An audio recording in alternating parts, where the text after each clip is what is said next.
অম্বুবাচীতে কি কি করা উচিত আর কি কি করা উচিত নয়? অম্বুবাচীর সময় দেবী দর্শন নিষিদ্ধ থাকে। ফলে এই সময় কামাখ্যা দেবীর মন্দিরের দ্বার বন্ধ রাখা হয়।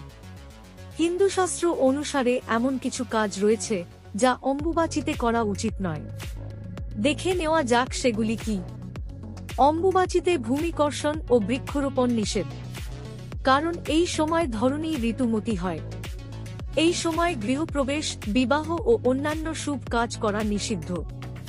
এই সব কাজ করলে তা অশুভ হবে বলে মনে করা হয়। এই সময় কোনো বিশেষ পূজা রাখবেন না।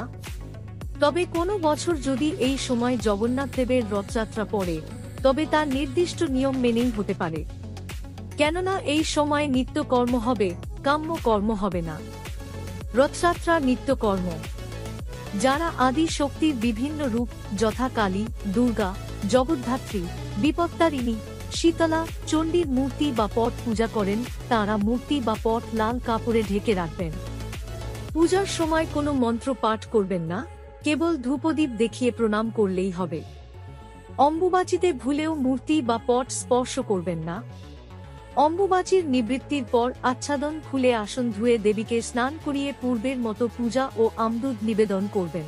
তুলসী গাছের গোড়া এই সময় মাটি দিয়ে উঁচু করবেন। যারা শাক্তমন্ত্রে দীক্ষিত তারা জপ করতে পারবেন, কারণ জপে কোনো দোষ নেই। অম্বুবাচীতে গুরু পূজা চলবে। গুরু যদি নারী হন অর্থাৎ গুরুমা হন তাহলেও পূজা চলবে। অম্বুবাচীর সময় যে কোনো সম্প্রদায়ের দীক্ষিত ব্যক্তিরা মেনে চলুন উল্লিখিত নিয়মগুলি, অত্যাশ্চর্য ফল মিলবে। অম্বুবাচীতে গুরু প্রদত্ত নিজ ইষ্টমন্ত্র যত বেশি সম্ভব জপ করুন। অম্বুবাচীতে সৌভাগ্যকুণ্ডের ধারে গণেশ বিগ্রহ দর্শন করুন ও ভক্তিভরে পূজা করুন। সৌভাগ্যকুণ্ডের পশ্চিম পারে বিধিপূর্বক স্নান ও তর্পণ করুন। অম্বুবাচীতে বিধিপূর্বক নিজ হৃৎপদ্মতে জপের মাধ্যমে অগ্নিস্থাপন করে নিজ ইষ্টমন্ত্রে হোম করুন। মধ্যরাতে কাঙ্ক্ষিত ফল লাভের জন্য মনে মনে প্রার্থনা জানান দেবী কামাখ্যাকে। এতে মনস্কামনা পূরণ হয়। জয় মা কামাখ্যা ও জয় মা শারদা ও।